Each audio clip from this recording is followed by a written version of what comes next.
আলাপ আলোচনা করব আমরা আজকে, যেটা তোমাদের জন্য অত্যন্ত গুরুত্বপূর্ণ। আমি জানি এখন রোজার সময় একটু কনসেন্ট্রেশন দেওয়াটা একটু কঠিন, কিন্তু তারপরেও এত গুরুত্বপূর্ণ জিনিস আসলে সবসময় আসবে না।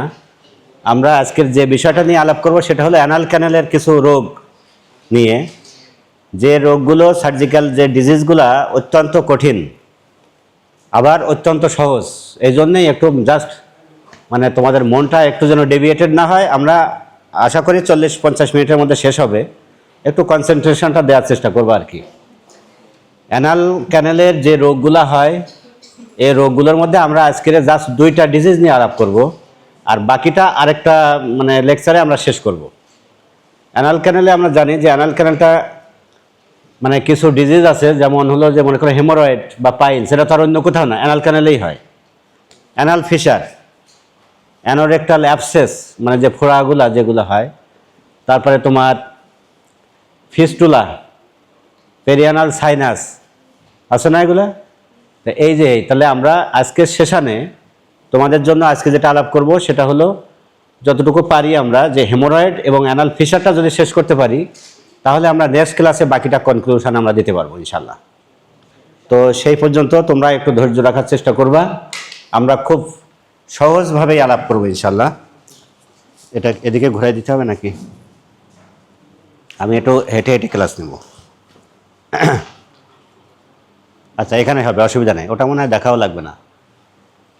অ্যানাল ক্যানেল ডিজিজগুলো আলাপ করার আগে আমরা যেটা জানতে চাই সেটা হলো যে অ্যানাল ক্যানেল জিনিসটার কিছু অ্যানাটমি বা ফিজিওলজি ছোট্ট করে আমরা মানে যেটুকু সার্জিক্যাল অ্যানাটমি, যেটা আমাদের না হলে নয়, এটা আলাপ করি আমরা। তো অ্যানাল ক্যানেলের লেংথ হলো সাধারণত আমরা বলি, কেউ বলে 3.8, কেউ বলে 4 সেন্টিমিটার। তা আমরা ধরে নেই যে 3.8 থেকে 4 সেন্টিমিটার একটা লাস্ট জিআইটির যে লাস্ট যে অংশটা সেটা হলো অ্যানাল ক্যানেল। তো এই অ্যানাল ক্যানেলের এই যে 3.8 সেন্টিমিটার, এর মধ্যে এই ডিজিজগুলো হয়। এর মধ্যে আমরা অ্যানাল ক্যানেলকে 3টা ভাগে ভাগ করি। একটা হলো আপার 1/3, আর একটা মিডল অংশ, আর একটা হলো একদম লোয়েস্ট পার্ট। আপার পার্ট, মিডল পার্ট এবং লোয়েস্ট পার্ট, এই 3টা তুমি মনে করো যে আমরা সংক্ষেপে সহজে মনে রাখার জন্য আমরা যদি ভাগ করি, তাহলে যেটা আপার 1.5 সেন্টিমিটার একটা রিজন, মিডল 1.5 সেন্টিমিটার একটা রিজন, আর একদম লাস্ট 0.8 সেন্টিমিটার অথবা 1 সেন্টিমিটার একটা রিজন। মনে থাকবে 1.5 সেন্টিমিটার, 1.5 সেন্টিমিটার, 1 সেন্টিমিটার বা 0.8, যেটাই আমরা মনে করি না কেন। এই 3টা পার্ট বলার একটা সিগনিফিক্যান্স আছে, কারণ এই 3টা জিনিস একটু বুঝতে হবে। যে এই যে একদম উপরের যে মানে রেকটাম যেখানে শেষ হয়, সেখানে অ্যানাল ক্যানেলটা শুরু। তো একদম উপরের যে 1.5 সেন্টিমিটার, এই 1.5 সেন্টিমিটার একটু কিছু বিশেষত্ব আছে। আমরা জানি যে এখানে অ্যানাল কলাম বা অ্যানাল ভালভ, তোমরা যে অ্যানাটমি পড়ছো, এইখানে কিছু কলাম আকারে থাকে, মিউকোসাগুলো এরকম লম্বা লম্বা একটা সিরেটেড থাকে। এর মধ্যে এই যে নিচের দিকে এই মানে কলামগুলো ভালভের মতো এরকমভাবে শেষ হচ্ছে, জাস্ট লাইক একটা ভালভ। তো এই যে যেখানে অ্যানাল ভালভটা শেষ, উপরের 1.5 সেন্টিমিটার যেখানে শেষ, এই ভালভ বরাবর যদি আমরা একটা দাগ টানি, একটা হরাইজন্টাল একটা দাগ টানি, তাহলে এই দাগটাকে আমরা বলছি পেকটিনেট লাইন অথবা ডেন্টেড লাইন। এই কথাটা মনে থাকবে, ডেন্টেড মানে দাঁতের মতো একটা, জাস্ট দাঁতের মতো এরকম। এখানে কি আঁকানোর কোনো আছে?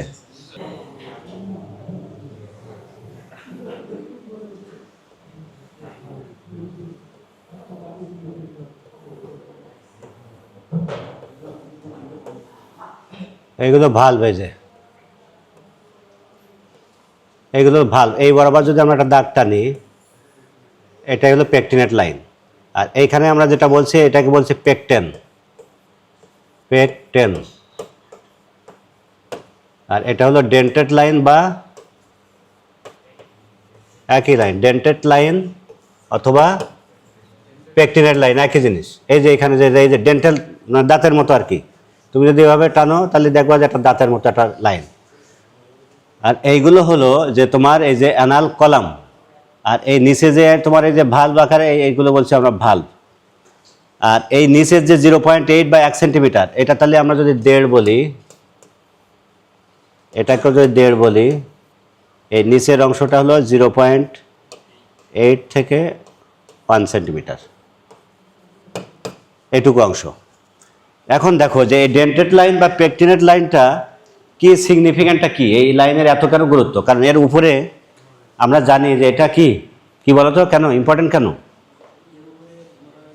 এন্ডোডার্ম এবং এক্টোডার্মের যে দুইটা জিনিস, হ্যাঁ, যেটার যে ডিভাইডেশন যে লাইনটা সেইখানে মিলিত হয় এইখানে, এর উপরে যেটা, এটা আমরা জানি যে এটা এন্ডোডার্ম থেকে এটা উৎপত্তি, আর এই নিচেরগুলোটা হলো এক্টোডার্মাল, এইখান থেকে এর নিচে তার ব্লাড সাপ্লাইও তাই। এখানে superior rectal artery, superior rectal vein, নিচে inferior rectal artery, inferior rectal when.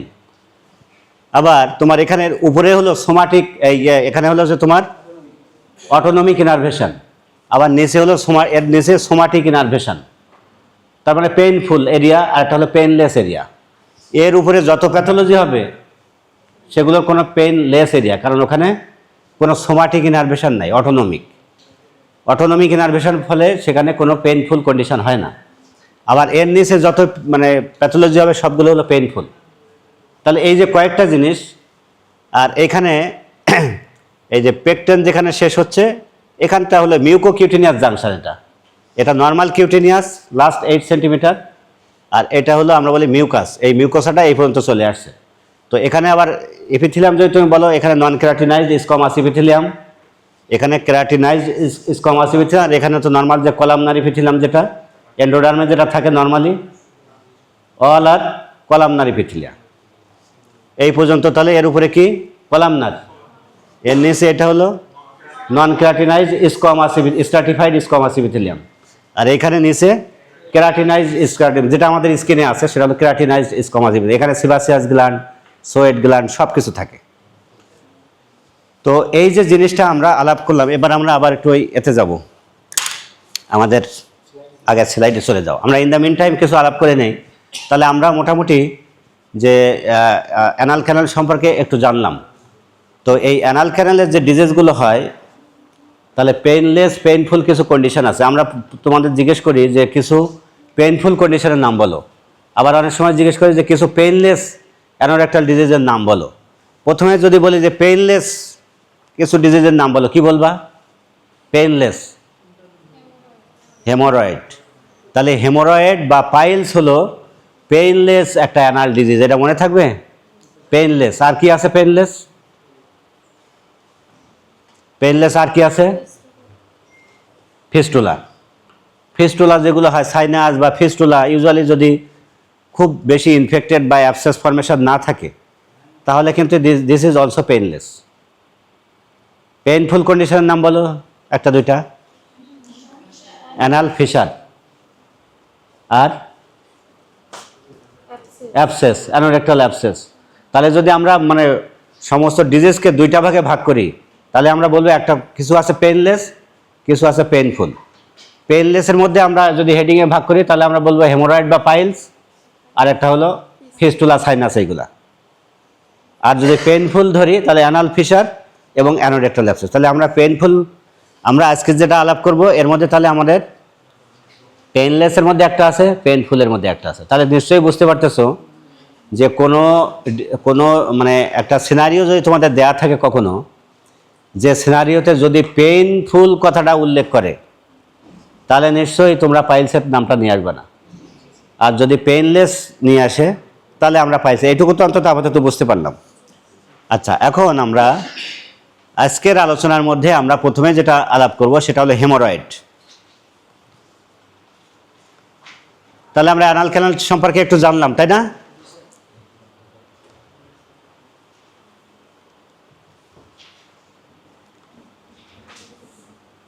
তাহলে এটাও আমরা জানলাম, আলাপ করছি কিন্তু আমাদের আলাপের মধ্যে এই যে ডেন্টেড লাইন বা পেকটিনেট লাইনের একটা সিগনিফিকেন্স আমরা বললাম। এরপরে আমরা আসি যে কিছু স্ফিংটার নিয়ে দু একটা কথা আমরা বলি, যে স্ফিংটার অ্যানোরেক্টাল রিজনের দুইটা স্ফিংটার, একটা ইন্টারনাল একটা এক্সটার্নাল। ইন্টারনাল স্ফিংটারটা সাধারণত যে আমরা জানি যে মিউকোসা, সাবমিউকোসা, এরপরে কি থাকে, মাসেল লেয়ার থাকে, সার্কুলার মাসেল থাকে, এরপরে লংজিটিউডিনাল মাসেল থাকে। তো এই যে রেকটামের যে সার্কুলার মাসেলগুলো থাকে মাসেল লেয়ারে, ওই সার্কুলার মাসেলটা আর একটু বড় হয়ে মোটা হয়ে নিচের দিকে যে অ্যানাল ক্যানালকে চারিধারে যে জিনিসটা সার্কুলারলি আকারে থাকে সেটাকে আমরা কি বলি? Internal sphincter. মনে থাকবে? This is nothing but the continuation of the circular smooth muscle of rectum and above. উপরের দিকে যে সার্কুলার মাসেলটা ছিল সেটারই কন্টিনিউশনটা অ্যানাল ক্যানালের চারিধারে, সেটাকে আমরা কি বলছি? Internal anal sphincter. Internal anal sphincter is autonomic, innervation autonomic, যার ফলে এটার কন্ট্রোলটা আমাদের কাছে থাকে না, অটোনমিক। কিন্তু external sphincter is somatic. External স্ফিংটারের আবার তিনটা পার্টস আছে, ডিপ, সাবকিউটেনিয়াস অ্যান্ড সুপারফিশিয়াল, তিনটা পার্ট। তো এক্সটার্নাল যে স্ফিংটার অ্যানাল ক্যানালকে ঘিরে থাকে এটা কিন্তু আবার তোমার কন্ট্রোলের মধ্যে। এক্সটার্নাল স্ফিংটার আমাদের কন্ট্রোলের মধ্যে, এবং দিস ইজ সোমাটিক ইনারভেশন। আর আগেরটা কি বললাম? অটোনমিক। সোমাটিক ইনারভেশনের যত জিনিস আছে সেগুলো হাইলি পেইন সেন্সিটিভ, আর অটোনমিক যেগুলো সেগুলো পেইনলেস। তো ইন্টারনাল স্ফিংটার, কেন আমরা ইন্টারনাল বা এক্সটার্নাল স্ফিংটার সম্পর্কে বলছি? কারণ আমাদের যখন অপারেটিভ প্রসিডিওর আসবে তখন দেখবা যে আমাদের ইন্টারনাল অ্যানাল স্ফিংটার কাটতেছি, এক্সটার্নালটাকে ঠিক রেখে কেন করতেছি সেই ব্যাপারগুলো আসবে। আর ইনকন্টিনেন্সের যে ব্যাপারটা আছে এটাও তাই, এটা ইন্টারনাল স্ফিংটারের উপরে কোনো ডিপেন্ড করে না। কারণ আমরা বলছি না যে আমাদের কন্ট্রোল যেটা সেটা হলো এক্সটার্নাল স্ফিংটার, আর আমাদের কন্ট্রোলের নাই সেটা হলো internal sphincter. Internal sphincter damage হইলেও তার ইনকন্টিনেন্সটা হবে না। এই জন্য যখন আমরা অ্যানাল ফিশার আলাপ করব, অ্যানাল ফিশারের অপারেশনে একটা দেখবো, আমরা বলবো যে এটা হলো ইন্টারনাল স্ফিংটারোটমি করি আমরা, ইন্টারনাল স্ফিংটারটা কেটে ফেলি। তো ইন্টারনাল স্ফিংটার যদি তুমি না চেনো সার্জন হিসাবে, ইন্টারনাল কাটতে যেয়ে যদি আমরা এক্সটার্নাল স্ফিংটার কেটে দিই তাহলে ওই রোগীর ইনকন্টিনেন্স হবে, সে স্টুল ধরে রাখতে পারবে না, তখন তার জীবন একদম বরবাদ হয়ে যাবে। এই কারণে আমাদের এই অ্যানাটমিগুলো একটু দরকার আছে জানা।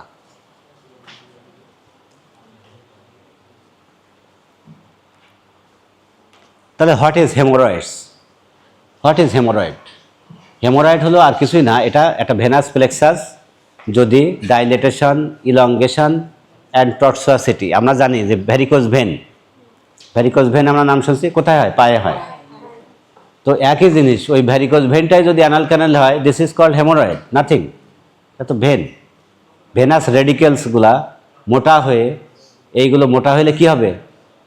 আস্তে আস্তে যদি ইলংগেশন হবে, ডাইলেটেশন হবে, আর ইলংগেটেড ডাইলেটেশন যদি একটা নরম জিনিস থাকে সেটা আস্তে আস্তে টর্সুয়াসিটি ডেভেলপ করবে।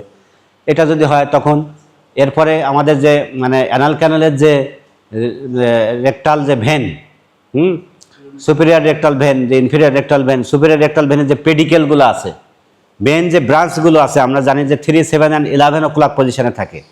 এই ভেনাস রেডিকেলসগুলা যদি ডাইলেটেশন হয়, ইলংগেশন হয় এবং টর্সুয়াসিটি হয়, কোনো না কোনো কারণে এটা যদি বাড়ে, মোটা হয়, তাহলে তার উপরে শুধু মিউকাস যে লেয়ারটা থাকে, মিউকাসটা যদি ইরোশন হয় আস্তে আস্তে, তাহলে ওই ভেনটা ডাইরেক্ট এক্সপোজ হয়ে যায়, তখন ব্লিড করে এবং একদম প্রফিউজ, পেইনলেস, পার রেকটাল রেড ব্লিডিং, একদম মানে একদম মুরগি বা একটা মানুষের গলা কেটে দিলে যেরকম ব্লিড করবে, এই ব্লিডিংটা এইরকম।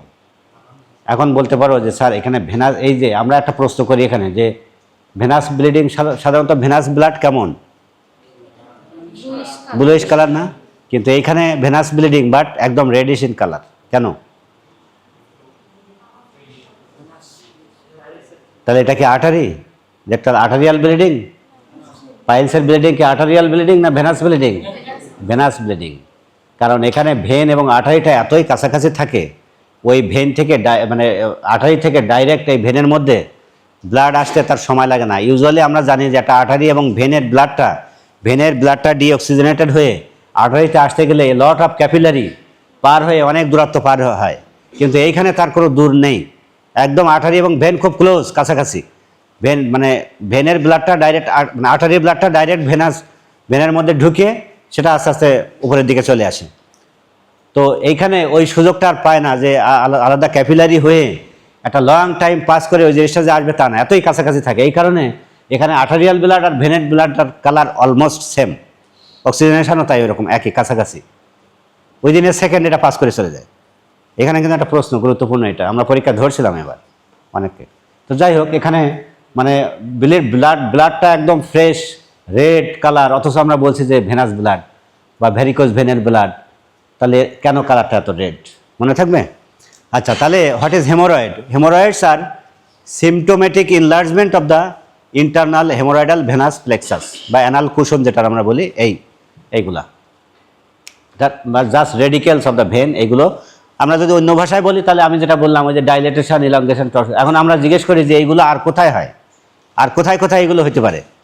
এই যে ভ্যারিকোসিটিস বা এরকমভাবে ডাইলেটেড হয়ে ইলংগেশন হয়ে ব্লিড করে, আর কোথায় বলো তো? আর দুটো, হ্যাঁ, এসোফেজাল ভ্যারিসেস, ওখানেও তো সেই ভ্যারিকোজ ভেন, সহজে বলছি ভ্যারিসেস। আর এইখানে বলছি ভ্যারিসেস না দিয়ে হেমোরয়েড। আবার পায়ে যখন বলছি তখন আমরা বলছি ভ্যারিকোজ ভেন, হয় না? তারপরে আম্বিলিকাসে হয়, ওই যে পোর্টাল হাইপারটেনশনে ক্যাপো মেডুসা, হয় না? একই টার্ম, এক এক জায়গায় এক একভাবেই হচ্ছে। তাহলে এগুলো আমরা অনেক সময় জিজ্ঞেস করবো, যারা ভালো পারবা তারা। তাহলে আমরা হেমোরয়েডের সংজ্ঞাটা জানবা। এরপরে দেখো, যদি আমরা হেমোরয়েডসকে ক্লাসিফাই করি তাহলে দেখো internal, external and intero external. Internal haemorrhoid, এটা হলো অ্যাবাভ দ্য ডেন্টাল লাইন বা পেকটিনেট লাইনের উপরে যে অ্যানাল কুশনগুলো ছিল, আমরা ছবিতে আঁকছিলাম, ওই কুশনের মধ্যে যে রেডিকেলসগুলো থাকে সেইগুলো ডাইলেটেড হয়ে ইলংগেটেড হয়ে যদি ব্লিডস করে, তাহলে সেটাকে আমরা বলি ইন্টারনাল হেমোরয়েড। এবং আমরা বলছি যে পেকটিনেট লাইন বা ডেন্টাল লাইনের উপরে অটোনমিক, সুতরাং this is painless, absolutely painless. এরপরে আসে দেখো এক্সটার্নাল হেমোরয়েড, এটা হলো বিলিউ দ্য ডেন্টেড লাইন বা পেকটিনেট লাইনের নিচে যেগুলো আসে সেগুলো এক্সটার্নাল হেমোরয়েড বলি, এবং এগুলো পেইনফুল। আরও কিছু ভ্যারাইটি আছে ইন্টেরো এক্সটার্নাল, মানে দুইটার কম্বিনেশন একসাথে, সেটা আমাদের খুব বেশি ডিটেলস না জানলেও চলবে। আমরা যদি হেমোরয়েডকে টাইপস ডিগ্রি অনুযায়ী যদি টাইপিং করি, তাহলে দেখো first degree, second degree, third degree, fourth degree. First ডিগ্রিটা কি? ফার্স্ট ডিগ্রিটা দেখো, ইট ব্লিডস অনলি, নো প্রোল্যাপস। এটা উইদিন দ্য অ্যানাল ক্যানেলের মধ্যে থাকে, তুমি কখনোই দেখতে পাবে না, কিন্তু শুধু ব্লিডিং করে, শুধু ব্লিড করবে। আমরা সে যখন স্ট্রেনিং করবে বা যখন ডেফিকেশন করবে, তখন সে যতই মানে সে স্ট্রেন করুক না কেন, এটা কখনোই বাইরে বের হয়ে আসবে না। It remains within the anal canal, only bleeds. বোঝা গেছে জিনিসটা? সেকেন্ড ডিগ্রি যদি বলি আমরা, সেকেন্ড ডিগ্রি হেমোরয়েডে দেখো প্রোল্যাপস, মানে যখন স্ট্রেন করবে তখন একটা মিউকোসাল একটা অংশটা বাইরে বের হয়ে আসবে, but it will reduce spontaneously. এটা তোমার ম্যানুয়ালি বা হাত দিয়ে এটার ভিতরে ঢুকানো লাগবে না, এটা অটোমেটিক্যালি ডেফিকেশনের পরে সে ভিতরে চলে যাবে। This is called second degree. তাহলে একটা দেখো বাইরে বেরই হচ্ছে না, শুধু ব্লিড করতেছে, ভিতরে থাকতেছে, নো প্রোল্যাপস বা no outside the anal canal during straining. Second ডিগ্রিতে আমরা বলছি যে during straining it comes out behind the anal canal, but it reduces spontaneously after defecation. Third ডিগ্রিতে কি? থার্ড ডিগ্রিতে দেখো prolapse but have to be manually reduced. তোমরা নিও, তোমরা মানে জাস্ট আমার কথাগুলো শোনার চেষ্টা করো। তোমরা যদি মনে করো যে এটা লেকচারটা নিতে পারবা, অসুবিধা নেই, সব কপি নিবা বিধানের কাছ থেকে, কোনো সমস্যা নেই। কিন্তু তোমরা কথাগুলো একবার না শুনলে লেখার সাথে কখনো আমার কথাটা তোমাদের কানে যাবে না। আর এখন রোজার সময় এমনি গ্লুকোজ কম, লেখালেখি বাদ দাও। মানে যদি তুমি মনে করো এটা তুমি নিতে পারবা, আমার লেকচারগুলো যে কোনো লেকচার তোমরা নিতে পারবা, কোনো সমস্যা নেই। আমি চাই যে তোমরা ক্লাসে একটু অ্যাটেন্টিভ থাকো, কথাগুলো শোনো, তাহলে এটা সুবিধা হবে। থার্ড ডিগ্রিতে দেখো prolapse but have to be manually reduced. ডেফিকেশনের পরে অলওয়েজ বাইরে বেরোয় আছে, তুমি যতক্ষণ না আঙ্গুল দিয়ে এটা ভিতরে ঠেলে দিচ্ছ ততক্ষণ পর্যন্ত এটা যাবে না ভিতরে। This is called third degree haemorrhoid. আর ফোর্থ ডিগ্রি হেমোরয়েড যতই তুমি মানে টিভি ভিতরে দাও না কেন, ও বাইরে বেরোয় থাকবে, always remains outside the anal verse. লাস্টের এই 0.8 সেন্টিমিটার যেটা, এটা আমরা অ্যানাল ভার্সও বলি। তাহলে ডিগ্রি নিয়ে কোনো কনফিউশন আছে? এই ডিগ্রিগুলো পরবর্তীতে যখন আমরা ফার্স্ট ডিগ্রি সেকেন্ড ডিগ্রি বলবো, তখন মাথায় কিন্তু অটোমেটিক তোমাদের জন্য চলে আসে যে ফার্স্ট ডিগ্রি সেকেন্ড ডিগ্রি মানে এই ডিগ্রিগুলোর মধ্যে। কারণ আমাদের ভাগ করি এই জন্য যে এটার ম্যানেজমেন্টে কিন্তু এই ডিগ্রি ওয়াইজ ম্যানেজমেন্টটা ডিপেন্ড করে। ফার্স্ট ডিগ্রি সেকেন্ড ডিগ্রিতে একরকম ম্যানেজমেন্ট, থার্ড ডিগ্রি ফোর্থ ডিগ্রিতে একরকম ম্যানেজমেন্ট। বোঝা গেছে তো? হেমোরয়েডসকে আমরা প্রাইমারি এবং সেকেন্ডারি এভাবেও ভাগ করি। প্রাইমারি হেমোরয়েড বলতে আমরা 3, 7 এবং 11 o'clock পজিশনে আমরা জানি যে হেমোরয়েডের যে রেডিকেলগুলো যেগুলো 3টা রেডিকেল ছিল, মেনলি 3টা রেডিকেল থাকে ইন্টারনাল ভেনাস প্লেক্সাসের যেগুলো, এই ভেনাস প্লেক্সাসের 3টা রেডিকেল মেইনলি থাকে হলো, যদি একটা রোগী যদি লিথোটমি পজিশনে তুমি করো, একটা রোগীকে যদি তুমি লিথোটমি পজিশন করো তাহলে একদম উপরে 12 o'clock পজিশন, তাহলে যদি একদম উপরে 12 o'clock হয় তাহলে 3, 7 এবং 11 o'clock এই 3টা জায়গা যদি তুমি চিন্তা করো, this is for primary haemorrhoids. Internal venous প্লেক্সাসের যে রেডিকেল এইগুলো যদি প্রসারিত হয়ে মোটা হয়ে ব্লিড করে বা হেমোরয়েড হয়, সেটাকে আমরা বলছি প্রাইমারি হেমোরয়েড। আর আদার দ্যান প্রাইমারি অন্য যে কোনো জায়গায় যদি হয় সেটাকে আমরা বলি সেকেন্ডারি হেমোরয়েড। এই প্রাইমারি এবং সেকেন্ডারি হেমোরয়েডটা অন্য অর্থেও আমরা মাঝে মধ্যে মিন করি। একটা রোগীর হেমোরয়েড হয়েছে, সেই হেমোরয়েডটা যদি তার এমন কোনো কারণে হয় যে উপরে তার একটা রেকটাল গ্রোথ আছে, এই রেকটাল গ্রোথ যদি ভেনকে প্রেসার দেয়, তাহলে এর নিচে যে রেডিকেলগুলো আছে এখান থেকে এই রক্তটা উপরের দিকে ড্রেন হতে পারবে না, তাহলে নিচে প্রেসার পড়লে এটা ব্লিড করবে। তাহলে এই হেমোরয়েডটা হয়েছে মূলত ওই ক্যান্সারের জন্য। তাহলে সেকেন্ডারি হেমোরয়েড বলতে আমরা বুঝি অনেক সময় অন্য কোনো প্যাথোলজির কারণে যদি হেমোরয়েড হয়, this is called secondary haemorrhoid. আর প্রাইমারি হেমোরয়েড হলো there is no obvious other cause then haemorrhoid ছাড়া অন্য কোনো কজের কারণে এই হেমোরয়েডটা না, তখন সেটা প্রাইমারি হেমোরয়েড।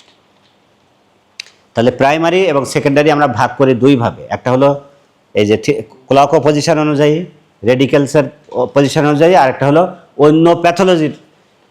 এই অন্য প্যাথোলজির কারণে যেগুলো হয় সেগুলো তো আমরা সব ক্ষেত্রেই সেকেন্ডারি বলি না, সেকেন্ডারি টু অমুক, ওই কজের জন্য এটা হয়েছে তাই সেকেন্ডারি। সুতরাং এই কথাটা একটু মাথায় রাখবা। মানে অনেকের পাইলস অপারেশন করে দিলাম কিন্তু রোগীর ব্লিডিং সারতেছে না, আমি পাইছি এরকম কেস, অনেক পাইছি। কোনো একজন হয়তো মানে হেমোরয়েড অপারেশন করে দিয়ে, আমরাও করি অনেক সময়, হেমোরয়েড অপারেশন করে দিলাম, প্রক্টোস্কোপিতে আর কত দূর যায়, আমাদের মাত্র 4, 5, 6, 7 সেন্টিমিটার তুমি দেখতে পাবা, এর উপরে তো আর দেখতে পাবা না, তাহলে প্রক্টোস্কোপি করে দেখলাম যে তার হেমোরয়েড আছে, হেমোরয়েড অপারেশন করে দিলাম, রোগী দেখা গেল আবার আসতেছে ক্লিনিকে শুধু যে স্যার ব্লাড তো কমে না, ব্লিডিং হচ্ছে তো হচ্ছেই। পরে এবার কলোনোস্কোপি করে দেখলাম যে তার 10 সেন্টিমিটার উপরে বা 12 সেন্টিমিটার উপরে একটা রেকটাল গ্রোথ আছে। তাহলে এই হেমোরয়েডটা কি due to rectal growth, secondary haemorrhoid. তাহলে ওই হেমোরয়েড কখনো তুমি সারতে পারবা ওই অপারেশন ছাড়া? তাহলে এই কারণে কিন্তু প্রাইমারি এবং সেকেন্ডারি নামটা আসছে। বোঝা গেছে? আমাদের ক্লিনিক্যাল লাইফে এটা আমরা পাবো। এই কারণে হেমোরয়েড আসলেই রুগীদের যদি বলি কলোনোস্কোপি করতে হবে, রুগী তো বলবে কিছু টাকা খাওয়ার ধান্দা। হ্যাঁ, মানে কলোনোস্কোপি করলে খরচ করাবেন স্যার এত, অমুক তুমুক। কারণ তুমিই দেখো যে রুগী অপারেশন করার পর আবার আসতেছে, তাহলে এখানে এবার এটা আমাদের দরকার কি দরকার না? তুমি করলেও বিপদ, না করলেও বিপদ। এই জন্য রুগীর মন সন্তুষ্ট করা খুব কঠিন আছে। তো এখানে প্রাইমারি সেকেন্ডারি জানলাম। গ্রেড 1, 2, 3, 4 আমরা এর আগেই আলাপ করছি। ইটিওলজি, কেন হেমোরয়েডগুলো হচ্ছে? খেতে চায় না, বেশি পানি কম খায়। কারা খায়? যারা দেখা গেল ওই যে বিশেষ করে দোকানদার অথবা বাইরে চাকরি করতেছে, সেখানে পানির ব্যবস্থা নেই, প্রচণ্ড ব্যস্ত, এই সময় শুধু কাজে ব্যস্ত, পানি খাওয়ার টাইম নাই, তাদের হইতে পারে। লো ফাইবার ডায়েট, ভেজিটেবল যারা পছন্দ করে না, ফাইবার নাই এরকম খাবার, মানে ফাস্ট ফুড এই জাতীয় জিনিস বেশি খায়। প্রেগনেন্সি একটা সিচুয়েশান, প্রেগনেন্সিতে ভেসেলগুলো ডাইলেটেশন হয়ে যায় বেশি, এস্ট্রোজেন প্রজেস্ট্রন বেশি হওয়ার কারণে নরম থাকে পেরিয়ানাল রিজন বাচ্চা ডেলিভারির আগে, এবং এখানে বাচ্চা ডেলিভারিও একটা অনেক কঠিন একটা কাজ, প্রেশার লাগে, বড় বাচ্চা এখানে ভেনাস রিটার্নেও একটা প্রেশার ক্রিয়েট করে। সব কিছু মিলায়ে প্রেগনেন্সিতে এই ডিজিজগুলো বেশি হয়। ক্লিনিক্যাল ফিচার্স কি? ব্রাইট রেড পেইনলেস ব্লিডিং, মনে থাকবে?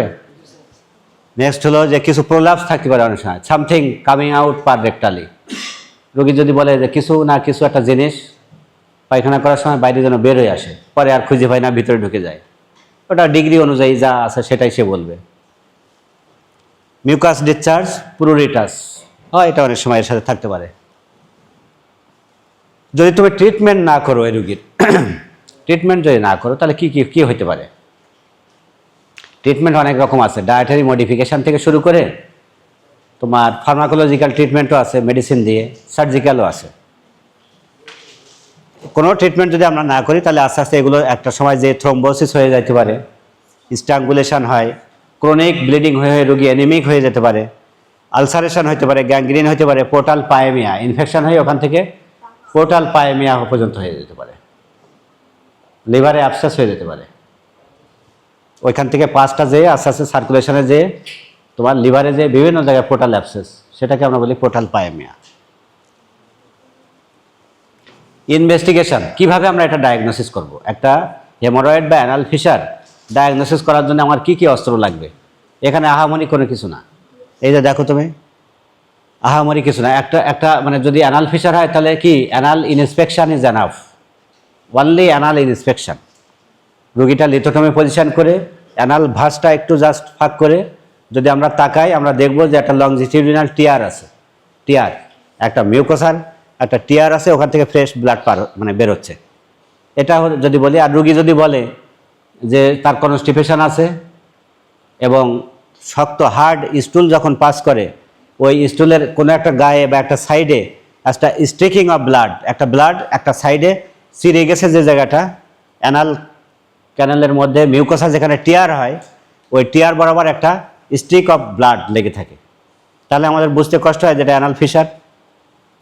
আর যদি তার বলে যে একদম ফ্রেশ ব্লাড, প্রফিউজ, পেইনলেস, তাহলে আমাদের বুঝতে কষ্ট হবে যে দিস ইজ হেমোরয়েড, ছাড়া অন্য কিছু না। তাহলে আমরা এখানে আমাদের টুল হলো একটা প্রোক্টোস্কোপি, একটা sigmoidoscopy, per rectal digital examination, anal inspection, এভাবে অনেক কিছুই আছে। তো একটা কথা মনে রাখবা যে অ্যানাল ফিসার যদি হয় অনলি ইনস্পেকশন ছাড়া পৃথিবীর আর যত পরীক্ষা আছে অল আর কন্ট্রাইন্ডিকেটেড। তুমি যদি বলো যে স্যার ডিআরই করব অথবা প্রোক্টোস্কোপি করব, তুমি ফেল। এগুলো সব অ্যাপ্লিকেবল ফর হেমোরয়েডস। যদি হেমোরয়েডস থাকে তুমি করতে পারো, কারণ এটা পেইনলেস।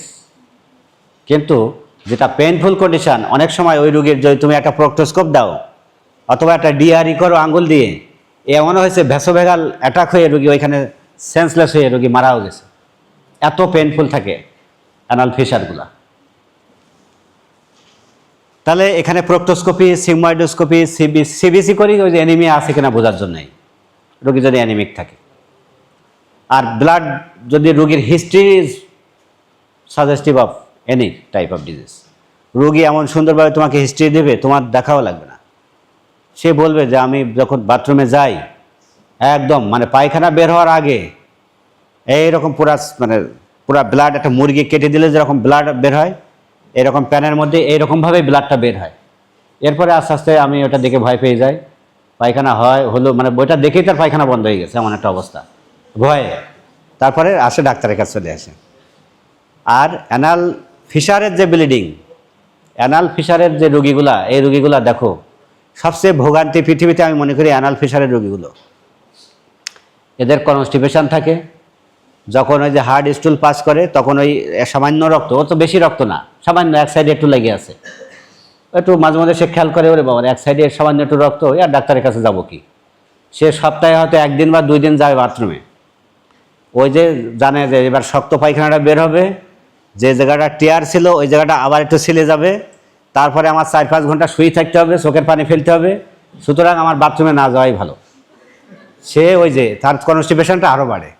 এমনও আমি রোগী দেখছি যে 10 দিনের মাথায় 1 দিন করে বাথরুমে যায়, এমন অবস্থা তার। এবং শুধু তাই না, তার ওজন 10 কেজি 15 কেজি কমে গেছে, তার ওজন 10 কেজি 15 কেজি। কেন? খাই না, খাইলে পায়খানা তৈরি হবে পেটে, আর পায়খানা যদি তৈরি হয় আমার বাথরুমে যাওয়া লাগবে, তাহলে বাথরুমে যাতে না যেতে হয়, পায়খানাও তৈরি যাতে না হয়, সেই জন্য সে খাওয়া বন্ধ করে দেয়। বহুত রোগী পাইছি একদম, এই এজ কম, মেয়েরা আছে ছেলেরা আছে যাই থাকুক, এরকম হিস্ট্রি দেয়, একদম পুরা ক্লিয়ার হিস্ট্রি, মানে এটা ভয়ে বলতেও পারে না কারো।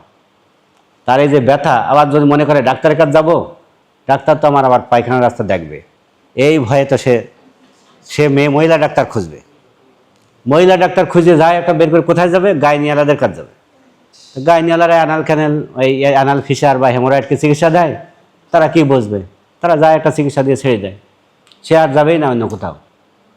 কারণ প্রাইভেট পার্ট স্বাভাবিকভাবে তারা মনে করে গেলে তো যেতে হবে না, সার্জন তো পুরুষ, ও সে যাবই না, এইভাবে মরি। যখন লাস্ট অবস্থা হয় তার গার্জিয়ান সাথে করে নিয়ে আসে, এসে কোনো রকমে ডাক্তারের কাছে একটু বলে, তাও খুব হেজিটেশন, মনে হচ্ছে কথা বলতেছে তাও লজ্জা, মানে মনে করতেছে যে ডাক্তার যদি দেখে আমার এটা। এখন রোগ তো আর কিছু লুকানোর কিছু না, খুব সিম্পল তো একটা অপারেশন। অ্যানাল ফিশার একটা সিম্পল অপারেশন, জাস্ট 10 সেকেন্ডের একটা কাজ। 10 সেকেন্ডে তুমি 10 লাখ টাকারও মানে তুমি এটা দিয়ে তুমি এটা এর রিমেডি পাবা না তুমি, এত সহজ একটা অপারেশন।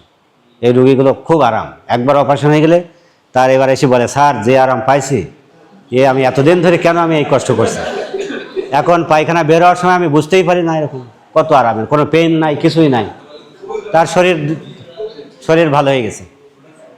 কিন্তু এর এর নেপথ্যে কিন্তু আবার খারাপও আছে, যে আমি বললাম না যে ইন্টারনাল স্ফিংটার কাটি, এই রোগীর যদি তুমি সেরকম আনএক্সপেরিয়েন্স সার্জন হয়, দেখা গেল ধরে ইন্টারনাল স্ফিংটার এক্সটার্নাল কেটে দিছে, এবার রুগী এসে বলবে আমার তো পায়খানা আগে ধরে রাখতে পারতাম, এখন তো আর রাখতে পারি না, এখন তো আমার নামাজ কালাম সমস্ত জায়গায় শুধু পায়খানা পায়খানা সব জায়গায়।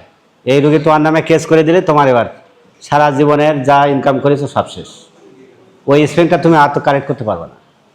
সুতরাং ভালোর পিছনে মন্দ আছে, আলোর পিছনে অন্ধকার আছে, কিন্তু ভালো করে জানতে হবে জিনিসগুলা। প্রোক্টোস্কোপি কি কি পজিশনে করা যায় জানো? প্রোক্টোস্কোপির প্রিরিকুইজিট কি, এটা আমরা পরীক্ষায় ধরি, খুব তোমাদের অস্পিতেও আসে যে প্রোক্টোস্কোপির ইন্ডিকেশন কি, তাই কি তুমি বলবা না অ্যানাল ফিশার, অ্যানাল এই হেমোরয়েড অমুক তুমুক সব বলবা? নেভার। তাহলে খবরদার, প্রোক্টোস্কোপি অ্যানাল ফিশার কিন্তু কন্ট্রা ইন্ডিকেটেড। সাইনাস থাকতে পারে, ফিস্টুলা থাকতে পারে, তাও প্রোক্টোস্কোপি, কারণ ওর ভিতরে একটা মুখ আছে না, তাহলে সেটা দেখতে হবে না তোমার, তাহলে প্রোক্টোস্কোপি করতে হবে। সিগময়েডোস্কোপি নাথিং, এই প্রোক্টোস্কোপিরই একটা রূপ, আরও একটু বড়, আরও একটু লম্বা, আরও একটু অংশ তুমি দেখতে পাবা।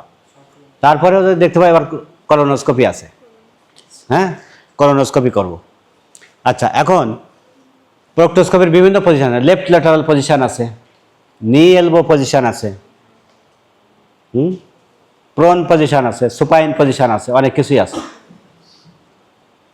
নি elbow position, lateral position, left lateral, lithotomy, lithotomy, knee elbow, left lateral, তিনটা জানো আগে, কমনলি হলো তিনটা, লেফট ল্যাটারাল, লিথোটমি, নি এলবো। আচ্ছা, এখন হয়ে গেল, এরপরে আসো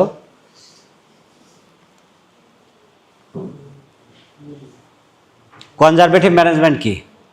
তাহলে ওই যে ফাইবার কন্টেনিং ডায়েট, স্টুল সফটেনার, বিভিন্ন স্টুল সফটেনার আছে, অ্যাবোলা ল্যাকটুলোজ থেকে শুরু করে স্পাগুলা হাস থেকে শুরু করে বহুত কিছু আছে বাজারে, অনেক নাম। সিডস বাথ মানে warm bath, hot water bath, হালকা গরম পানিতে বসলে অনেক সময় ওইগুলো যে হেমোরয়েডগুলো থাকে এগুলো আস্তে আস্তে ছোটো হয়ে যায়, শ্রিঙ্কেজ করে। অ্যাভয়েড স্ট্রেনিং, তার মানে স্টুল সফটেনার থাকলে স্ট্রেনিংটা কমে যাবে তার। মেডিকেল ম্যানেজমেন্ট আছে কিছু, মেডিকেল ম্যানেজমেন্ট প্রাথমিকভাবে ফার্স্ট ডিগ্রি সেকেন্ড ডিগ্রিতে আসলেই আমরা সার্জারিতে যাই না।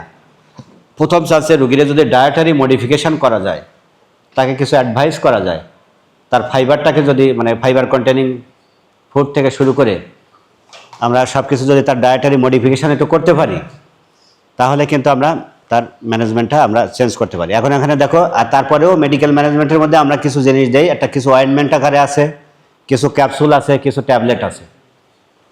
এটা কি কি কম্বিনেশনে, যে ক্যালসিয়াম ডোবেসাইলেট, লিডোকেইন, ডেক্সামিথাসন, এগুলো একসাথে একটা প্রিপারেশান আছে, যেটা ওইখানে অ্যানাল ক্যানেল, যেটা ওই ভেসেলগুলাতে কনস্ট্রিক্ট করে, ওই অ্যানাল ক্যানেলকে ডাইলেট করে, এখানে কিছু কাজ করে, তবে সবার ক্ষেত্রে কাজ হবে না। ক্যালসিয়াম চ্যানেল ব্লকার, এগুলো।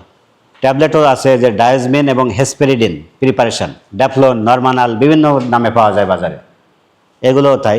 এটার কাজ হলো এটা যে অ্যানাল ক্যানেলে যে রেডিকেলসগুলো থাকে, এই রেডিকেলসগুলোকে কনস্ট্রিকশন করে, ডাইলেটেড ছিল ওটার উপরে একটু কাজ করে। ভেনোটনিক ড্রাগ, এটাকে আমরা কি বলি, ভেনোটনিক। টনিসিটি টু ভেসেল, মানে ভেসেল ভেন যেটা, এই ভেনগুলোকে কনস্ট্রিক্ট করে, ব্লিডিংটা কমায় দেয়, ভেনোটনিক ড্রাগ বলি আমরা। এই ড্যাফলন এগুলো বাজারে পাওয়া যায়, নরমানাল বিভিন্ন নামে পাওয়া যায়। এর প্রিপারেশনটা হলো ডায়াজমিন অ্যান্ড হেসপেরিডিন। এরপর কিছু প্রসিডিওর আছে যেটা আমরা একদম মেইন অপারেশনের আগে কিছু ছোট টোটকা প্রসিডিওর আছে যেগুলোতে তোমার অপারেশনের মতো কাটাছাড়াও নাই, কিন্তু রোগী ভালো হওয়ার একটা কিছুটা আছে। সেটাগুলো এই যে rubber band ligation. Rubber band ligation বা ব্যারন্স ব্যান্ড বলি আমরা। এখানে একটা অ্যাপ্লিকেটার আছে, ওই অ্যাপ্লিকেটার দিয়ে আমরা ওই পাইলসগুলো ধরি, ধরার পরে ওইটা ফায়ার করলে পর ওই যে ব্যান্ডগুলো যেয়ে একদম পাইলসের গোড়ায় যেয়ে বসে যায়, তখন আস্তে আস্তে ইস্কিমিয়া হয়ে ওই পাইলসগুলো খসে পড়ে যায় 2 সপ্তাহের মধ্যে। This is called rubber band ligation. সুতরাং কী কী অপশান আছে, একটা পাইলসের ট্রিটমেন্টের কী কী অপশান আছে, আমরা এই যে কনজারভেটিভ ম্যানেজমেন্ট থেকে ডায়েটারি মডিফিকেশন থেকে শুরু করে আমরা দেখলাম যে ফার্মাকোলজিক্যাল এজেন্টও আছে, কিছু ঔষধও আছে। এরপরে আমাদের কিছু সার্জারি আছে যেগুলো ছোট সার্জারি বা অতটা বড় না, কাটাছাড়া না, এভাবে আমরা করতে পারি। তার মধ্যে একটা হলো রাবার ব্যান্ড লাইগেশন, একটা আছে স্ক্লেরোথেরাপি। স্ক্লেরোথেরাপি হলো স্ক্লেরোজিং এজেন্ট আছে, কিছু এজেন্ট আছে যেটা আমরা পাইলসটা দেখি, পাইলসের একদম যেখান থেকে শুরু, যেখানে পাইলসটা তো মোটা হয়ে থাকে, ঠেলে উপরে বের হয়ে থাকে, এর একদম গোড়া যেখানে গাছ যেখান থেকে শুরু, ওই অ্যাপেক্সে আমরা ইনজেকশন দিই। কি দেই? 5% phenol in অলমন্ড or অ্যারাসিস oil.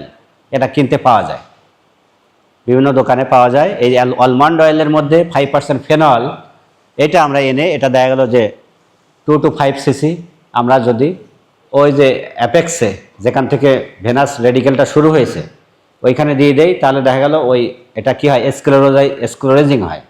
Sclerosing হয়ে ওই ভেনগুলো বন্ধ হয়ে যায়। বন্ধ হয়ে গেলে আর এই আস্তে আস্তে যে যেগুলো রেডিকেলসগুলো প্রসারিত ছিল এগুলো আস্তে আস্তে ছোট হয়ে আসে। ওই ব্লাড না আসতে পারলে, কমিউনিকেশন না থাকলে এগুলো আর বাড়বে না, ছোট হয়ে যাবে। এরপরে আছে তোমার ইনফ্রারেড কোগুলেশন। ইনফ্রারেড লাইট আছে, কিছু লাইট পাস করে, লেজারও আছে, লেজার দিয়েও এগুলো চিকিৎসা করা হয়। ইনফ্রারেড। তারপরে ক্রায়োথেরাপি। ক্রায়োথেরাপিটা হলো লিকুইড নাইট্রোজেন, অনেক লিকুইড নাইট্রোজেনকে খুব ঠান্ডা করা হয়, মারাত্মক, -30 ডিগ্রি বা এরকম আছে, এত ডিগ্রিতে ঠান্ডা করে এটা স্প্রে আকারে দেওয়া যায়। স্প্রে দিলে ওটা খসে পড়ে। এই যে হাতে টাতে দেখো না, অনেক সময় হাতে বা বিভিন্ন কসমেটিক জায়গায় দেখবা যে তুমি যখন ডার্মাটোলজিস্টের কাছে যাবা, ক্রায়োথেরাপি দেয়। এই যে অনেকের আছে না, ব্রণ আছে অথবা প্যাপিলোমা অথবা এরকম ছোটো ছোটো অনেক কিছু তিল টাইপের এরকম কিছু থাকে, ওইখানে ক্রায়োথেরাপি দেয়। জাস্ট স্প্রে করে ঠিক ওই জায়গাটা দিয়ে দেয়, ওটা খসে পড়ে যায়। আমার হাতেও একটা ছিল এখানে, যখন আমি মেডিকেল লাইফে ছিলাম, এখানে একটা ছিল প্যাপিলোমা টাইপের, একটু উঁচু মতন একটা জিনিস। আমাকে একদিন ওখানে গেলাম এক বড় ভাইয়ের কাছে, ও ডার্মাটোলজিস্ট। আমি বললাম যে স্যার এই জিনিসটা কী করা যায়। সে আমার একদিন ডেকে একটু ক্রায়োথেরাপি দিয়ে দিল। 5-7 দিন পর দেখে একদম খসে পড়ে গেছে, আর জীবনে সেটার হয়নি। এটাও ভালো একটা one of the option. Indication of operation. তাহলে তোমার এই যে ইন্ডিকেশান আর মোর রিলেটিভ দ্যান অ্যাবসলিউট। এটা অ্যাবসলিউট ইন্ডিকেশান যে অপারেশন করতেই হবে এমন না, আমাদের অনেক অপশান আছে। 3rd ডিগ্রিতে বা 4th ডিগ্রিতে যে আমি রাবার ব্যান্ড দিতে পারবো না, সেটা এমন কোনো কথা নেই। ইউজুয়ালি আমরা 1st ডিগ্রি, 2nd ডিগ্রি বা আর্লি হেমোরয়েডে আমরা ওইগুলো অ্যাপ্লাই করি। তবে এটা ডিপেন্ড করে সার্জন কোনটাকে প্রিফার করতেছে, রোগী কোনটা প্রিফার করে। এই জন্য আমরা ইন্ডিকেশনের বেলায় একটা কথা লিখছি, দিস ইজ আর indication are more relative than absolute. Absolute কোনো কিছু নেই। সার্জন যেটাকে প্রিফার করবে, রোগী যেটা চায়। রোগী বললো যে আমি অপারেশনটা লেজার দিয়ে করব। রোগী যদি চায় যে আমি অপারেশনটা ওপেন করব না, আমি লঙ্গ করব, তাহলে এটা এটা মানে একই অপারেশন, একই জায়গায় তুমি you can apply any type of procedure. এই জন্য আমরা এটাকে অ্যাবসলিউট হিসাবে নিচ্ছি না, রিলেটিভ। এখানে আমরা অপারেশনে যাই যখন, মানে তখন 3rd ডিগ্রি বা 4th ডিগ্রিগুলো হয়, অথবা 2nd ডিগ্রি যেগুলো আমার অন্য কোনো ট্রিটমেন্টে ভালো হচ্ছে না। আমি রাবার ব্যান্ড লাইগেট করলাম, দেখা গেলো আবার রিকারেন্ট হলো। এটা রাবার ব্যান্ড লাইগেশন করলাম। 2nd ডিগ্রিতে তো আমরা জানি যে এর আগে বললাম যে রাবার ব্যান্ড লাইগেশন আর্লিতে, কিন্তু আবার রিকারেন্স হলো। সেক্ষেত্রে আমরা অনেক সময় রিকারেন্ট কেসে আমরা কি করি, অপারেশনে যাই, ওপেন প্রসিডিওর বা বিভিন্ন যে অপারেটিভ প্রসিডিওর আছে সেখানে যাব। মিক্সড হেমোরয়েড আছে কিছু, when the external hemorrhoid is well defined. আবার ব্লিডিং কজিং অ্যানিমিয়া, মানে রুগীটা দেখা গেল যে আমি এমনও পাইছি অনেক রুগী আসছে আমার কাছে হেমোরয়েড নিয়ে, তার হিমোগ্লোবিন অনলি থ্রি, তার কি পরিমাণ ব্লিডিং হয়েছে রুগী চিন্তা করো। তাহলে এই রুগীকে রিসাসিটেট করে আগে রক্ত দিয়ে কাভার করে তার অপারেশন করে দিছি। ওর ক্ষেত্রে আর ছোটো ছোটো কোনো প্রসিডিউরে যাওয়া যাবে না। তুমি বলবা নাকি যে আপনি ডায়েটারি মডিফিকেশান করেন, এই করেন ওই করেন অমুক, তো ওগুলো কথা তখন আর খাটবে না। যে প্রচণ্ড অ্যানিমিক হয়ে গেছে তার মানে তার ভালোই ব্লিড করে, তার ক্ষেত্রে আমরা ডাইরেক্ট অপারেশন প্রসিডিউরে যাব। সার্জিক্যাল ম্যানেজমেন্ট বা অপারেটিভ প্রসিডিওর, এই অপারেটিভ প্রসিডিওরগুলো যেগুলো আছে দেখো, এগুলো আমি কিন্তু তোমাদের বেলি লাভ ধরে ধরে ভালো বই যেগুলো আছে সব কিছু মিলাই লেকচারটা করছি, যাতে তোমাদের অল ইনফরমেশান একসাথে পাওয়া যায়। এখানে দেখো যে ওপেন টেকনিক একটা আছে, হেমোরয়েডের যে ওপেন টেকনিক, এটাকে আমরা বলি মিলিগান মর্গান হেমোরয়েডেক্টমি। এই অপারেশনটার নাম কি? মিলিগান মর্গান হেমোরয়েডেক্টমি বা মিলিগান মর্গান অপারেশন। ওপেন টেকনিক যেটা, কেটে আমরা সুন্দর করে পাইসগুলো একদম গোড়াতে বেঁধে ফেলে দিই। এটাকে সাধারণত ইউকেতে আমরা এটা বেশি প্রচলিত। এরপরে আসো ক্লোজ টেকনিক, এটা বলে ফার্গুসন টেকনিক, এটা ইউএসএতে বেশি হয়। মানে এখান থেকে ওইটা কেটে ফেলে দেওয়ার পরে উপরে যে মিউকোসা থাকে এই মিউকোসাটা আবার জোড়া লাগাই দেয়। আর আমরা যেটা ইউকে টেকনিক যেটা মিলিগান মর্গান, এটা আমরা জাস্ট কেটে ফেলে দেই, মিউকোসাটা ওপেন থাকে, ফাঁকা থাকে, আস্তে আস্তে ওই মিউকোসাটা নিজে নিজে এসে জোড়া লাগে। তাহলে this is the difference between open and close technique. এরপরে আসে মোস্ট পপুলার যেটা এখন আমরা ইউটিলাইজ করি, সেটাকে আমরা বলি, এটা তোমাদের অস্পিতে থাকে, ছবি দিয়ে দেবে যে হোয়াট ইজ দিস। এই যে পিপিএইচ যেটা স্টাপল্ড টেকনিক একটা আছে, স্টাপল্ড হেমোরয়েডোপেক্সি বলি আমরা, স্টাপলার দিয়ে একটা কাজ করা হয়। একটা আলাদা মেশিন কিনতে পাওয়া যায় যেটাকে আমরা লঙ্গো মেশিন বলি বা পিপিএইচ বলি। পিপিএইচ ইজ নাথিং, এটার মিনিংসটা হলো procedure for prolapse and haemorrhoid, এটারই আরেক নাম লঙ্গো operation. What is PPH? This is the procedure for prolapse and haemorrhoid. Prolapse হইলেও যা, হেমোরয়েড হইলেও তাই, ওই চিকিৎসার যেটা নাম সেটাকে বলা হয় পিপিএইচ। পিপিএইচ একটা অ্যাপ্লিকেটর থাকে, মেশিন একটা দেখবা যে একদম পুরো বন্দুকের মতো একটা মেশিন। তাহলে স্টাপল টেকনিক কি, স্টাপল হেমোরয়েডোপেক্সি কি, পিপিএইচ কি, লঙ্গো কি, আলাদা কিছু না, দিস ইজ সেম থিং। বোঝা গেছে? এরপরে আছে ট্রান্সঅ্যানাল হেমোরয়েডাল লাইগেশন, এটাকে বলে এইচএল। আর একটা আছে লেজার। লেজারও তোমার এটা আসলে কোনো ওপেন টেকনিক না, অনেকটা হ্যাঁ ক্লোজ না ঠিক, মানে মিনিমাল ইনভেসিভ বলা যায়। ইভেন লঙ্গও তো মিনিমাল ইনভেসিভ, এখানে তুমি কাটা ছেঁড়া নাই, রোগীর অপারেশন করে দেবো, রোগী 6 ঘন্টা পরের থেকে খাবে, পরের দিন বাড়ি চলে যাবে। Post operative complication, post operative complication early কী হতে পারে দেখো, পেইন হতে পারে, রোগীর অপারেশন করে দিলা পেইন হবে। ইন্টারনাল হেমোরয়েডগুলো পেইনলেস, কিন্তু এক্সটার্নাল হেমোরয়েডগুলো তো পেইনফুল। তুমি কেটে দিছো একটা সোমাটিক ইনারভেশন, কেটে দিলে তার ব্যথা হবে না? অবশ্যই ব্যথা হবে, পেইন হবে। তারপরে এই পেইনের জন্য যেহেতু পেরিয়ানাল রিজনে পেইন হলে রোগীর কী হয়? রিটেনশন অফ ইউরিন হয়। এই রোগীর যদি তুমি ক্যাথেটার দেওয়া না থাকে, এই রোগী পেশাব করতে পারবে না, পেশাব আটকায় যাবে। তাহলে অ্যাকিউট রিটেনশন অফ ইউরিন। এরপর আছে রিয়াকশনারি হেমোরেজ। রিয়াকশনারি হেমোরেজ সাধারণত যখন হেমোরেজটা হয় উইদিন 48 to 72 আওয়ার্সের মধ্যে, উইদিন 48 আওয়ার্স ধরো, ম্যাক্সিমাম 48 আওয়ার্স, 24, মানে এটার অ্যাকচুয়ালি তোমার এটা ডিপেন্ড করে, আওয়ারটা ডিপেন্ড করে এটা কজের উপরে। সেকেন্ড এটা তোমাদের এটা আমাদের এখন হেমোরেজ তো পড়ায়নি, তোমাদের পড়াইছে 3rd ইয়ারে, তাই না? হেমোরেজ কিন্তু দেখো হেমোরেজ কয় ভাগে ভাগ করি? Primary, reactionary and secondary. তো প্রাইমারি মানে তো at the time of operation. Reactionary মানে এটা এমন হতে পারে 12 থেকে 24 ঘন্টার মধ্যে, সেটা রিয়াকশনারি। আবার এমন হতে পারে 48 ঘন্টার মধ্যে। এখন বলতে পারো স্যার তাহলে এরকম কেন? হ্যাঁ, এরকম এই জন্য যে রিয়াকশনারি হেমোরেজের কারণ হলো স্লিপেজ অফ দ্য লাইগেচার। তুমি একটা লাইগেট করে আসলা, সেটা যে 12 ঘন্টার মধ্যেই যে সেটা ছাড়াবে, নট নেসেসারি। এমন তো হতে পারে 24 ঘন্টা পরে এটা ছাড়াইছে, অথবা 48 ঘন্টা পরে এটা ছাড়াইছে। তাহলে this is what type of haemorrhage? This is reactionary haemorrhage. অথবা রোগীর প্রেশার যখন, মানে ডিউরিং অপারেশন রোগী স্পাইনাল অ্যানাস্থেসিয়া দেওয়া ছিল, স্পাইনাল অ্যানাস্থেসিয়া রোগীর প্রেশার এমনিই কমে যায়, তখন রোগীর ব্লিডিংটা বুঝতে পারি নাই, এরপরে অপারেশনের পরে রোগী নড়াচড়া করছে, রোগীর পুরা স্পাইনালের অ্যাকশনটা কেটে গেছে, এরপরে প্রেশার বাড়ছে, এইবার ব্লিডিংটা বোঝা গেছে। তাহলে দিস ইজ ডিউ টু কে? রোগীর pressure, normalisation of the blood pressure. রোগীর প্রেশার ওই সময় কম ছিল, এখন তার নর্মাল প্রেশারটা আসছে, এখন ব্লিডিং হচ্ছে। This is reactionary haemorrhage. বোঝা গেছে?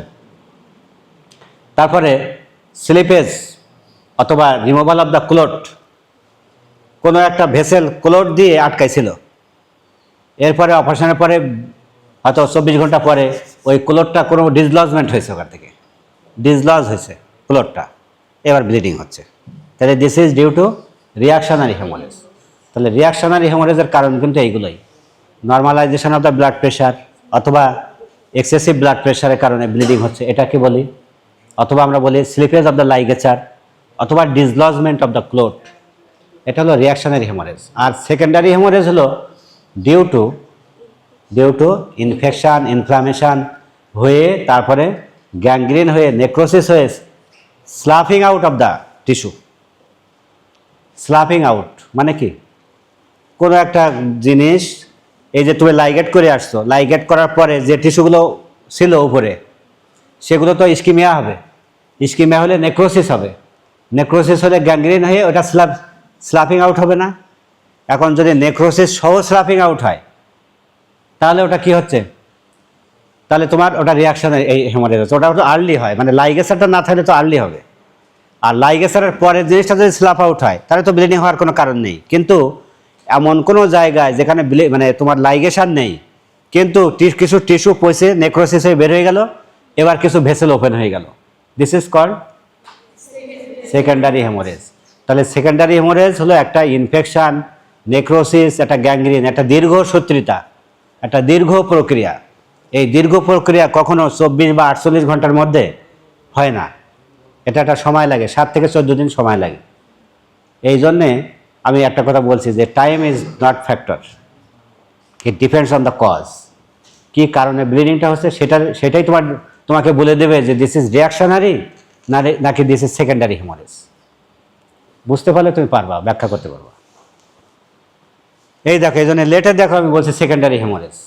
ওই রোগী 7 দিন পর 10 দিন পরে এসে হেমোরেজ নিয়ে আসছে, সেটা কখনোই রিয়াকশনারি না, সেকেন্ডারি হেমোরেজ। অ্যানাল স্ট্রাকচার, তোমার এত পরিমাণ হেমোরয়েড ছিল, সবগুলো কেটে ফেলে দিছি, এবার রোগীর কী হলো? অ্যানাল স্টেনোসিস হবে, স্ট্রাকচার ডেভেলপ করবে, এটা হতে পারে। অ্যানাল ফিশার বা ইনকন্টিনেন্স, আমি তো বললাম যে ইনকন্টিনেন্স খুব বেশি মাত্রায় যদি তুমি ওইটা অপারেশন করতে যে অ্যানাল স্ফিংক্টার কেটে ফেলো, ইনকন্টিনেন্স হতে পারে। আমার মনে হয় অনেক হয়ে গেছে। তা অ্যানাল ফিশারটা মনে করছিলাম আলাপ করবো, কিন্তু আজকে না, আগামী দিন। Thank you.